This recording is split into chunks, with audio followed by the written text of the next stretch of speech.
All right, welcome to an MTL meetup. And we're going to be meeting this way for the foreseeable future. No more in-person or live gatherings. We're going to be meeting like this. And these talks will also be podcasted to Apple Podcasts and also on SoundCloud if you're not interested in the video and you just want to get the sound. So no worries, but you can subscribe to the podcast, you can subscribe to these videos and check them out wherever they're available. All right?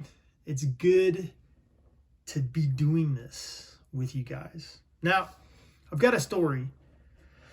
It was back when my second child, Lincoln Gallagher, was in grade school, and I volunteered to be the parent who was going to go with him on this field trip and stay overnight at this museum, like overnight in the museum.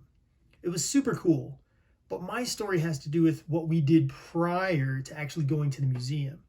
We took all of these students who were 4th or 5th grade, and we took them to the zoo, the Denver Zoo. And I was in charge of 5 of them. And we walked around and we killed time at the Denver Zoo until it was time to go to the museum and really begin the adventure. Little did I know the adventure was gonna be at the zoo, right? So we're walking around, we're doing all of these things. And one of the girls in my group, we had gone over to this little kind of exhibit, and it was bears, right? And so there's kind of this like iron fence almost, like steel fence that's kind of spaced appropriately that like prevents us, you know what I mean, from going into the bears. But here it is nonetheless. And we check out the bears, we're all kind of leaning up against it, doing our thing, and then we start to walk away. And then one of the girls says, there's a problem. And I look back, and this girl has taken her knee and pushed it between the 2 bars. And now, for the life of her, she can't get her knee back out. And I don't panic, and her friends don't panic. We're like, surely her knee got in there. Surely it will come back out, right? So we do everything we can. Like everything we can dream up, imagine, and figure out to get her knee out. We're lifting her up, we're moving her back, we're laying her back, we're trying to straighten her. Nothing is working. Oh! So anyway, we call the zoo security.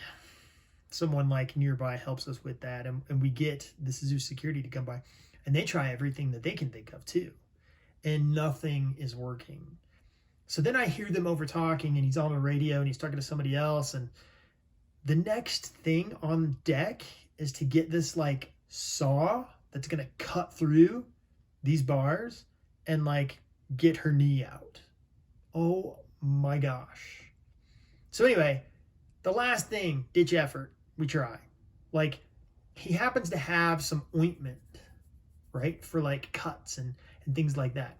And so I get a bunch of this stuff, and we just smear this ointment all over her knee, like and thigh and like calf and like leg. And we just try and get it like all covered. And sure enough, we're able to slide her leg out of these bars. No saw necessary, no cutting, nothing like that. Anyway, as we're all laughing about this and walking away, one of her friends says to her, "Oh my gosh, that's just like last year when we went to Six Flags, Elitch's. We were at the amusement park standing in line to go to the roller coaster, and you got your knee stuck in the fence railing there too." What? Oh my gosh. I'm telling you this story because sometimes there are patterns in life that we need to pay attention to. We need to take witness. We need to step up and see the patterns, acknowledge them, and kind of just wrap our heads around those patterns a little bit. For her, I don't know if it's an oddly shaped knee or what it is, but like she needs to not be like leaning up against those kinds of railings and pushing her knee in them. This is twice now, right?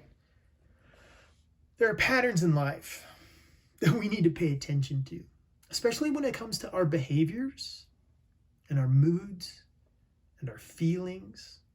There are like grooves that we fall into, rhythms, right? Like there are definite patterns. And I would even suggest, and I'm sure science would too, and you can find some books to back this one up, but we develop neural pathways, right? That are these patterns that like pull us into this groove, you know? And these neural pathways and grooves are formed over time. Sometimes we call them habits, right? And it's just things that happen. Like I've discussed with you guys before in the past about just like getting into my car and starting the car, and the next thing I know, I'm at the post office, right? Because it's just a routine and something that I've done so often, and like it just happens like that. Craziness. Over time, we develop pathways, we develop patterns, and those can be good, those can be bad. They can be good grooves, they could be deep ruts that keep us stuck. Our minds are just crazy, complex things that we continue to stand in awe of and just marvel at what our minds can do. My dad always loves to tell this story about me when I was younger, and we would play hide and go seek. And I guess this happened over time, but he would say, go hide, you know what I mean? And I would run into the other room and I would say, ready. And then he would come and he would look around the room and he would find me standing in the corner with my hands over my eyes, believing that if I couldn't see him, that he couldn't see me. And the more he played along with that idea, the more I really believed that it was true. Fast forward to I'm an adult.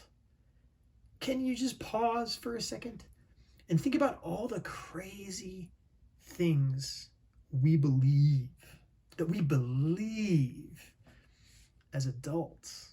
Crazy stuff. Now, I was standing in the gas station. This was many, many years ago. And I was in line in front of a father and his like 6-year-old daughter. And she was playing with all the stuff the gas stations put at the height for a 6-year-old, right? I mean, totally predictable. They know how to do it. They know how to work the system. So boom, she's playing with all this stuff. And the dad, you know, it must have been like after work. It must have been like they were in a rush. He was clearly impatient with her. But here's what happened. She started playing with something and he said, knock it off, quit it, blah, blah, blah. And she kept doing it. And then eventually he like ripped the thing out of her hands. And he said, who the hell do you think you are, to her? And that's forever been stained in my brain. Because I just think about that kind of conversation, those kinds of words, and the power they have to create grooves inside our minds. I wonder how many times she was spoken to like that, and what that did for patterns and neural pathways inside of her mind, right? Those kind of conversations have a powerful, powerful impact on us. But I want to talk about a slightly similar conversation, yet different, because do you know who's been talking to you the most throughout your entire life? You. You've been talking to yourself the most. And what you say to yourself matters. How you speak to yourself matters, because it creates patterns. It creates neural pathways. It creates grooves. It creates ruts. Think about this. I want you to think about all the rituals that we practice as human beings. The things that we, step into and practice and that have just tremendous and profound meaning for us. Now, maybe I should say rituals that we used to practice that we're dying to get back to, right? Maybe that's going to be a good trigger for you. Maybe you can think about rituals that you are like longing to practice again. You know, immediately in my mind, I think about traditions. I think about ceremonies. I think about birthdays. I think about graduations. My oldest son is 18, and this is the year of his graduation, 2021. I think about weddings. I think about anniversaries. I just recently did a wedding with two people who were each 53, both widowed, and it was a very laid back, casual wedding, just with the two of them and two friends. And when I showed up, they were so sweet because they just looked at me and they said, I mean, we've been thinking about this and looking forward to it, but man, in the last like 10 minutes, we both just got so nervous and excited for this ceremony, even though it was going to be like 10 minutes long. These kinds of traditions and rituals that we participate in conjure and create such meaning within us. You know, like it's pretty powerful stuff. And it doesn't also have to be just like a celebration, like what I'm talking about. Like, I think one of the funnest, most meaningful rituals for me growing up was Saturday morning cartoons with blankets and popsicles. And some video games too, but I always remembered like it was such a downtime. It was such a good moment to rest and relax and enjoy and to be safe at home, right? So much is conjured up within me about those kinds of moments throughout my entire life. Rituals act out something from within us. They're filled with meaning and they engage our hearts and our minds. You know, like imagine rituals like a doorway, right? It's a doorway that we pass through from one place to another. And rituals help us with that kind of movement. When it comes to self-talk, right? The things that we say to ourselves, the loops that we play within our minds, we have to be conscious and intentional to enter into a space that is compassionate. Compassionate. We must enact our heart and our mind to travel the path that we want to take, right? From negative self-talk to compassionate self-talk. Because that space can create grooves that are so beneficial for us.